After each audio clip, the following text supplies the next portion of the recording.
램값 폭등했지, SSD 돌았지, 메모리들 진짜 참을 수가 있어야지 진짜. 아니 또 특가라고 나온 것들은 왜 이렇게 불안해서 뭐 이 부품들과는 이거 뭐 볼 수가 있어야지 말이죠. 게임하고 싶어 하시는 여러분들을 위해서 제대로 된 특가 PC 하나 가져와 봤습니다. 자, 우선 전체 견적입니다. CPU는 AMD 라이젠 7 78X3D로 선정을 했는데요. 98X3D가 출시하고부터는 게이밍 킹 자리를 양보했지만 그럼에도 불구하고 가격 대비 게임 성능이 여전히 깡패인 제품입니다. 최근 가격대가 계속 내려와서 올해 초에 킹 성비를 노리고 출시한 7500X3D와 가격 차이가 많이 안 나다 보니 2, 3만 원 정도 더 들여서 8코어 제품인 78X3D를 여러분께 좀 더 추천드리도록 하겠습니다. 메인보드는 에이서스의 터프 B850M 플러스 와이파이 7 모델입니다.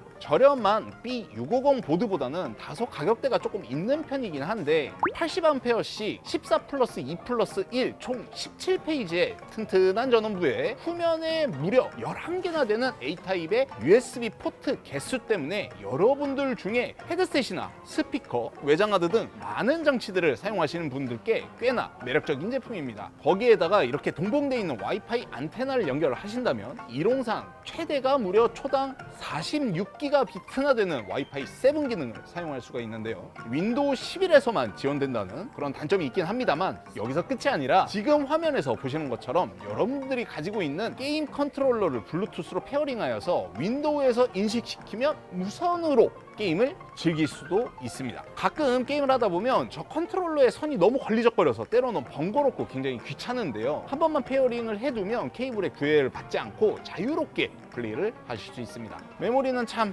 간담하긴 하죠. 작년부터 계속 오르다가 이제는 어느 정도 안정화가 되긴 했지만 그래도 여전히 비싼 건 맞습니다. 그래서 차라리 AS라도 잘해주는 서린에서 유통하는 A페이서 제품으로 선정을 했는데요. 이 시금치 메모리 중에선 그래도 나름 가격대가 착한 편이다, 이 말이죠. 일반적으로 16기가 한 장만 사용해도 무방하긴 합니다. QHD 해상도에서 고사양 게임을 즐기시는 분들에게 좀 더 포커스를 맞춰다가 16기가 2장 총 32기가로 이렇게 구성을 했습니다. 그래픽카드는 대원 CTS에서 유통하는 파워컬러 RX 9070 XT 리퍼 제품입니다. 저희도 보통 라데온 그래픽카드는 사파이어나 XFX라고 생각을 하고 있었는데요. 이 9070 XT 리퍼 저희가 실제 케이스에 넣고 게임 테스트를 열심히 갈궜는데도 70도가 넘는 걸 본 적이 없을 정도로 온도가 꽤나 착한 친구였습니다. SSD는 웬디 SM850X 2TB 제품을 넣었습니다. PCIe 4.0을 지원하면서 D램도 들어가 있는 2TB 제품군들 중에서 그래도 네임밸류가 꿀리지 않는 브랜드에다가 가격까지 괜찮다 보니까요, 이렇게 선정을 했습니다. 보통 게임 몇 개 깔다 보면 1TB SSD도 반 이상 차서 철진한 게임들을 지우거나 어쩔 수 없이 하드디스크를 추가로 구매해야 되는 경우가 생겼었죠. 근데 2TB로 가시게 되면 저희가 게임 테스트를 한답시고 고사양 게임을 좀 넉넉하게 깔았는데도 불구하고 용량이 아주 넉넉하게 남아있는 걸 보실 수 있습니다. 파워는 국밥 브랜드 마이크로닉스의 850W 골드급 파워 제품을 선정했습니다. 사실 RX 9070 XT의 전력 소비량을 생각한다면 750도 충분한 건 사실인데요. 850과 750의 가격 차이가 크지도 않은 데다가 혹시라도 여러분들 중에 추후에 그래픽카드나 CPU 등을 업그레이드를 하실 분들을 위해서 좀 더 넉넉하게 이렇게 용량을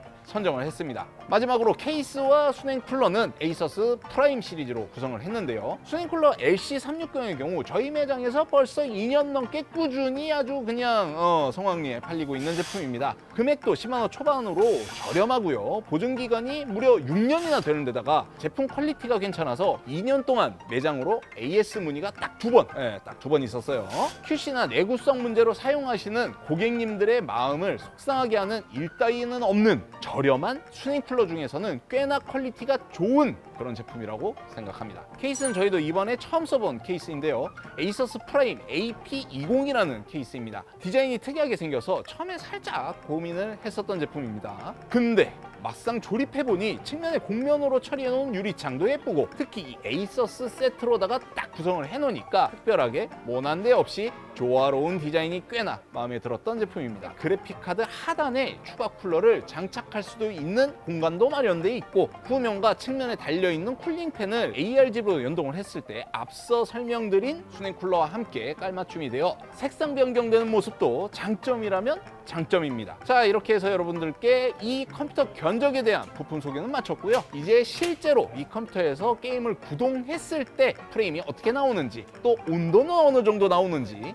한번 봐야겠죠. 오늘 여러분들께 보여드릴 게임은 총 7개의 게임인데요. 모두 RX 9070 XT의 주 타겟층인 QHD 해상도에서 테스트한 영상입니다. 다만 롤이나 오버워치, 발로란트 등의 게임은 워낙 저사양이기도 하고요. 사실상 이렇게 게임이 안 돌아간다면 그게 무슨 게이밍 PC라고 할 수 있겠습니까? 그래서 오늘은 여러분들이 실제 사양을 고민하는 그런 게임들 위주로 선정을 했습니다. 자, 벤치마크 특성상 디스코드, 카톡, 유튜브, 윈도우 업데이트 뭐 이렇게 자잘한 것들 이런 변칙적인 상황은 최대한 피했으니까 여러분들이 영상을 보시고 나는 켜놓은 프로그램들이 조금 더 많으니까 이것보다는 좀 덜 나올 수도 있겠구나 이렇게 생각해 주시면 감사하겠습니다. 첫 번째 게임은 배틀그라운드입니다. 배그는 이번에 새로 출시한 PVE 모드와 기존 PVP 모드 둘 다 올 울트라 옵션으로 진행해 봤는데요. 두 모드 공통적으로 평균 프레임이 170 정도에 CPU 온도 75에서 76도, GPU 온도 60대 초반대로 이렇게 유지하는 걸 보실 수 있습니다. 자, 두 번째 아이온2인데요. 요건 저희가 급하게 새 캐릭터를 만들어서 키우느라 고레벨도 아니기도 하고 뭐 떼쟁을 할 수 있는 그런 지역도 아니긴 한데 그래도 최대한 유저들이 많이 몰려있는 곳에서 이리저리 날아다니면서 저희가 한번 재봤습니다.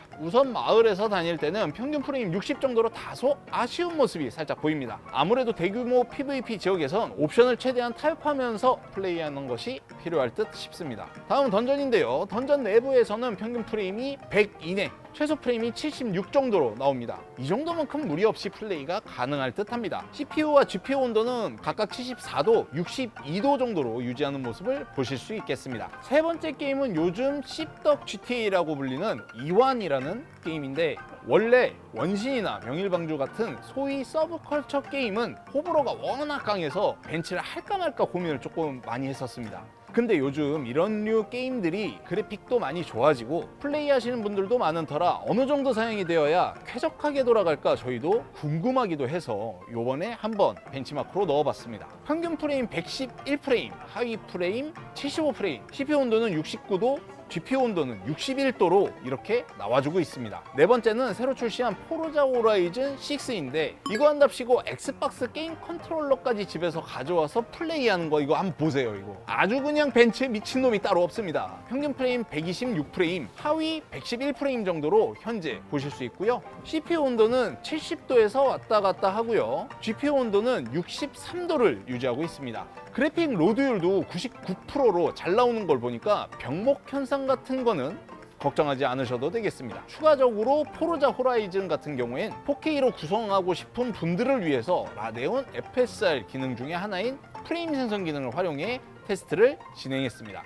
4K에서 FSR 기능을 끄고 다른 업스케일링이나 프레임 생성 기능을 껐을 때는 평균 80프레임, 하위 1%는 70프레임으로 나오고요. CPU 온도는 66도, 그래픽 온도는 61도 정도로 나옵니다. 반대로 FSR 기능을 켰을 때는 평균 93프레임, 하위 1%가 82프레임 이렇게 나오더라고요. CPU와 그래픽 온도는 각 69도, 61도 이렇게 나옵니다. 다섯 번째 게임은 요즘 핫하죠. 딸님이 키우는 게임인 프래그마타라는 게임입니다. 쉘터에서 다이애나와 숨바꼭질하는 상황에서는 아무래도 복잡한 오브젝트나 실시간 전투 같은 게 없으니 실시간 프레임 200 이상, 하위 108프레임으로 부드럽게 진행되는 걸 보실 수 있습니다. 실제 전투 상황에서는 실시간 프레임 120 중반, 하위 1%는 108프레임 정도로 나옵니다. 온도도 마찬가지로 CPU는 70도 전후, GPU는 62도 정도 나오네요. 여섯 번째 게임은 사이버펑크입니다. 원래는 저희가 자체 내장되어 있는 벤치마크를 실행하고는 하는데 실제 인게임에서 차도 빼서 타보고 이번에는 한번 이렇게 실제 플레이를 좀 해봤습니다.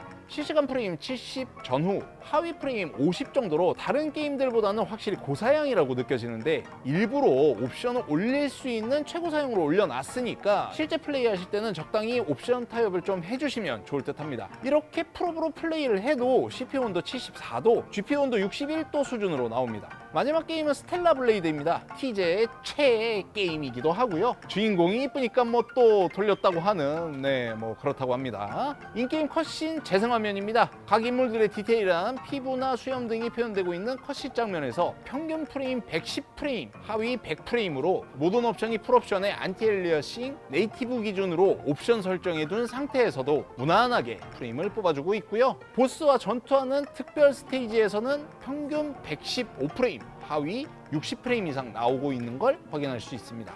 실제 인게임에서도 컷신이나 전투나 비슷비슷하게 나오게 있으며 CPU 온도 70도, GPU 온도 63도 정도로 이전 게임들과 온도도 비슷한 수준으로 나오고 있는 모습을 보실 수 있겠습니다. 자, 이렇게 해서 QHD 추천 견적 한번 알아봤고요. 특가 제품들은 넉넉하진 않지만 또 너무 많이 하면 유니크하지 않지 않겠습니까?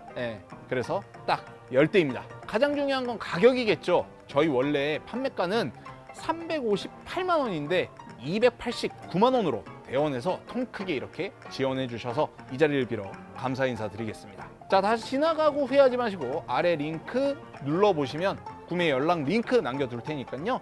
최대한 빠르게 연락 주시고요. 자, 저는 오늘 컴퓨터 읽어주는 고식의 형이었고요. 이런 신나는 소식들 빠르게 받아보시려면 구독들 부탁드리겠습니다. 자, 저는 이만 가볼게요. 안녕.